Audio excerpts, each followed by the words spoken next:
തഹാനി steels Edakkazhiyur Chavakkad. Alukkaran jewellery Muthuvattoor, Chettuva road Chavakkad, Chettuva road Vadanappally, Orumanayur.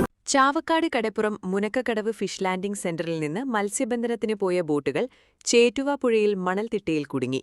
ഇന്നു പുലർച്ചെയാണ് 8ഓളം ബോട്ടുകൾ മണൽത്തിട്ടയിൽ ഇടിച്ചുനിന്നത്. മണിക്കൂറുകൾ നേരം മണൽത്തിട്ടയിൽ കുടുങ്ങിയ ബോട്ടുകൾക്ക് പുഴയിൽ വെള്ളമുയർന്നപ്പോഴാണ് കടലിലേക്ക് പോകാനായത്.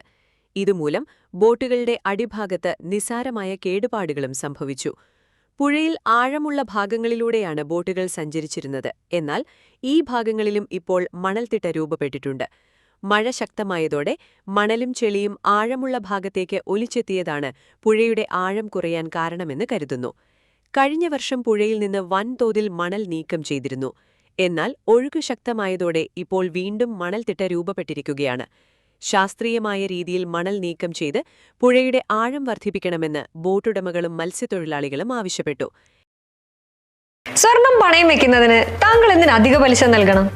1 രൂപ മുതൽ പ്രതിമാസ പലിശ നിരക്കുകൾ ഡെയിലി, വീക്ക്ലി, മന്ത്ലി ലോൺ അടയ്ക്കാവുന്നതാണ്. കൂടിയ പലിശ നിരക്കിലുള്ള പണയങ്ങൾ കുറഞ്ഞ പലിശ നിരക്കിലേക്ക് മാറ്റിവെക്കുന്നതിനുള്ള സൗകര്യം. പ്രതിമാസ പലിശ അടയ്ക്കുന്നവർക്ക് വൻ ഇളവുകൾ. Alukkaran gold loan, Vadanappally, Orumanayur, Chavakkad, Guruvayur.